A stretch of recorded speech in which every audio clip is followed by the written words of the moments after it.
Hello everyone, welcome to True Crime Files, where we delve into the most gripping and heart-wrenching cases from around the world. Today, we turn our focus to the tragic story of Mollie Tibbetts, a young woman whose life was cut short in a small town that will never be the same. Mollie Tibbetts was a beacon of light in her community, loved by all who knew her. But on a summer evening in 2018, she vanished without a trace, leaving behind a family and a town in anguish. Join us as we unravel the mystery of Mollie's disappearance, the tireless efforts of law enforcement to bring her home, and the shocking revelation that would send shockwaves through the nation. From the initial search to the trial that gripped the nation, we explore every detail of this devastating case, leaving no stone unturned in our quest for answers. Mollie Cecilia Tibbetts was born on May 8, 1998, in San Francisco, California, to Rob Tibbetts and Laura Calderwood. From a young age, Mollie displayed a natural curiosity and boundless energy, traits that would define her vibrant personality throughout her life. Growing up in the quiet town of Brooklyn, Iowa, Mollie was surrounded by a close-knit family and a supportive community. She was the middle child, with two brothers, Jake and Scott, who she shared many adventures with.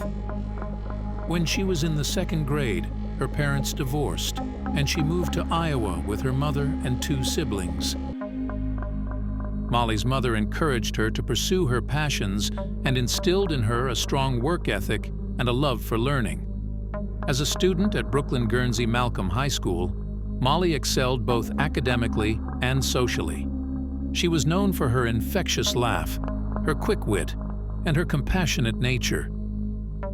Mollie was actively involved in extracurricular activities, including track and field, speech and drama, and volunteering in her community.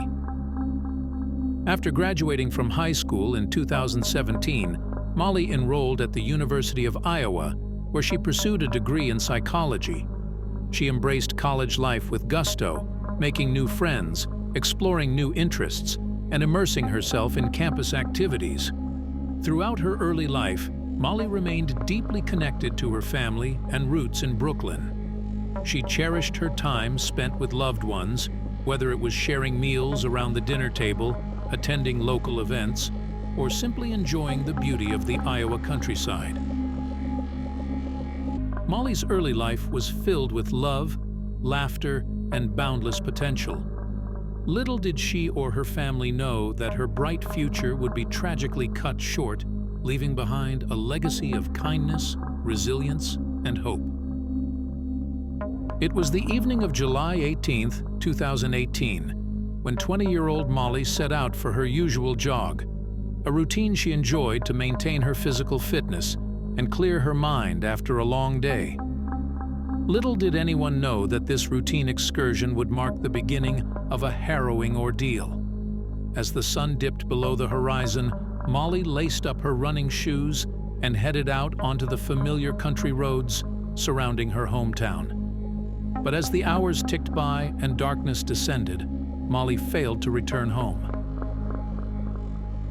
The next day, Mollie did not show up for her summer work at a daycare center named Grinnell Regional Medical Center in Brooklyn.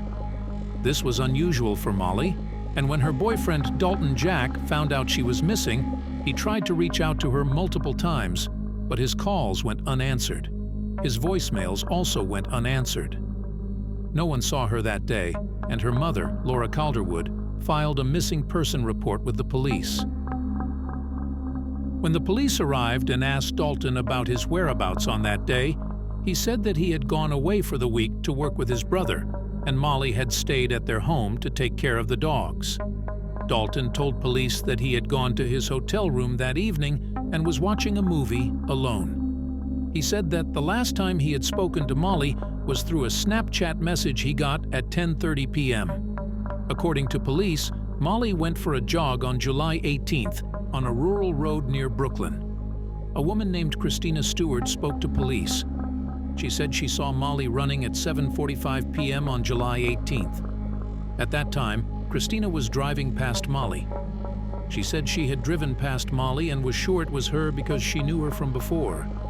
This led the police to look for surveillance cameras near Mollie's run. For weeks, dozens of people, including friends, family, and law enforcement, scoured the area, but Mollie was nowhere to be found. Police were able to get CCTV footage of her running, which showed cars passing by, but one particular vehicle circling back and passing Mollie again.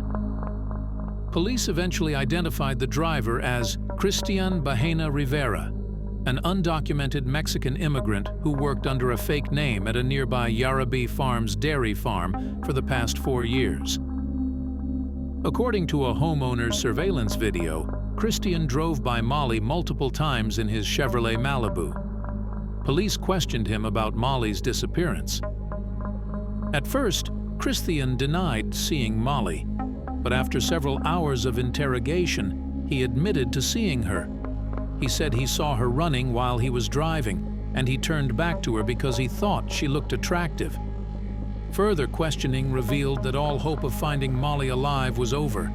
He said he got out and walked up to Mollie, ran alongside her, and she told him to leave her alone, or she would call the police. He said he was so angry that he lost consciousness, and when he woke up, he was in his car with Mollie in it. Mollie was dead and covered in blood, and he drove to the cornfield where he buried her. Christian led the police to the spot where Mollie was buried. When the police reached at the cornfield, they found Mollie's bright running shoes on the ground. The body was covered in leaves and stems from the cornfield. The scene was cordoned off as forensic investigators meticulously gathered evidence, careful not to disturb any potential clues that could shed light on what had happened to Mollie.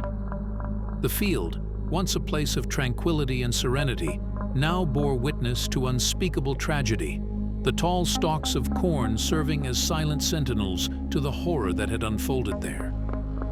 As news of the discovery spread, the small town of Brooklyn was overcome with grief and disbelief.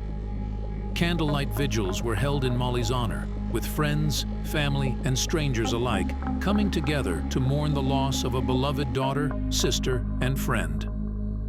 The community rallied around the Tibbetts family, offering love, support, and prayers during their darkest hour. During the autopsy, the forensic pathologists carefully examined Mollie's body, documenting any injuries or trauma present. They collected samples for toxicology testing to determine if any substances were present in her system at the time of her death. Additionally, they analyzed evidence found at the crime scene, such as clothing fibers, soil samples, and any other materials that could provide clues about what happened to Mollie. During the autopsy, doctors found up to 12 stab wounds on the body of Mollie Tibbetts and recorded the cause of death as multiple sharp force injuries, as she had been stabbed several times. Christian was charged with first-degree murder. Although Christian himself had taken the police to where Mollie's body was buried, yet Christian was found not guilty. The prosecution then presented DNA evidence which showed that traces of Mollie's blood were found in the trunk of Christian's car. And on the basis of all the evidence, the prosecution asked the jury if all the evidence was looked at, Christian was clearly guilty. But the defense argued that the police were making Christian guilty to solve the case quickly. The defense argued that Christian never admitted that he stabbed Mollie, and that was due to someone else being involved. On the contrary, the defense made Dalton the culprit. They told the jury that Dalton was far from the perfect boyfriend and, in fact, had a short temper. Dalton admitted on the stand that he had a short fuse and got into fights in the past. They presented Dalton's phone call records before the jury, saying that after Mollie went missing, Dalton called her only once, although her body was found a month later, but during that time, he never tried to call Mollie more than once. Dalton admitted his mistake in court, saying that he made a mistake, and what he told the police was not the whole truth. He admitted he initially told police that he was watching a movie in his hotel room on the night Mollie disappeared. He confirmed that he told police his last communication with Mollie was a Snapchat he received at 10:30 p.m., but he actually received it after 1 a.m. but despite all this, he said that he had nothing to do with Mollie's death. Meanwhile, Christian testified that on the 18th of July he was taking a shower when two men, who he did not know, broke into the trailer where he lived. They were masked. One of the men had a knife and the other man had a gun. According to Christian's testimony, they forced him to drive to the rural road just outside Brooklyn to the spot where Mollie was. According to Christian, one of the men killed Mollie and placed her body in the trunk of his car. They then instructed him on where to dispose of her body. Apart from this, they threatened him that if he did not do as per their instructions, they would kill his former girlfriend and her daughter. That's why he told the police that he approached Mollie and blacked out instead of telling them the truth. The defense called forensic consultant Michael Spence to testify in relation to the DNA found in Christian's truck. He agreed that it was Mollie's DNA that was found on bloodstains in the truck, but he testified that other DNA was found that included at least one unknown male and female. Christian's former girlfriend, Iris Gamboa, testified that she was in a relationship with him for about 4 years before 2017, but they separated in 2017. But she described him as a good father, and every month he paid $500 in child support for their daughter, and also sent money back home to his parents in Mexico so that they could build a new house. After that, she was asked whether Christian had ever behaved aggressively towards her. She replied that he wasn't and never showed any excessive anger. Christian's attorneys later said several people came forward during the trial who testified that another man had made statements admitting to the murder and filed a motion to retry the case. After a lengthy hearing in July, the court rejected that request, finding that the new defense theory conflicted with Bahina's own testimony and other evidence presented by the defense at trial. And after the lengthy trial on August 30, 2021, Rivera was sentenced to life in prison without parole as the state of Iowa has no death penalty.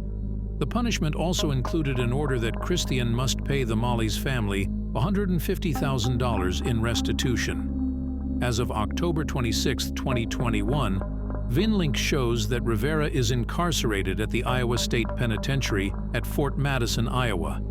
This is a maximum security prison where he will be serving out his life sentence. While justice was served in the courtroom, the memory of Mollie Tibbetts lives on in the hearts of those who loved her. As we reflect on Mollie's life, let us not forget the vibrant spirit she embodied, the dreams she held, and the impact she made on those around her. Though she may no longer be with us, her memory lives on as a reminder to cherish our loved ones and to never take a single moment for granted. We extend our deepest sympathies to Mollie's family and friends, and we hope that through continued efforts, her legacy will serve as a catalyst for positive change in our communities. Thank you for joining us on this journey. Remember to subscribe the True Crime Files channel for more true crime content, and until next time, stay safe and vigilant.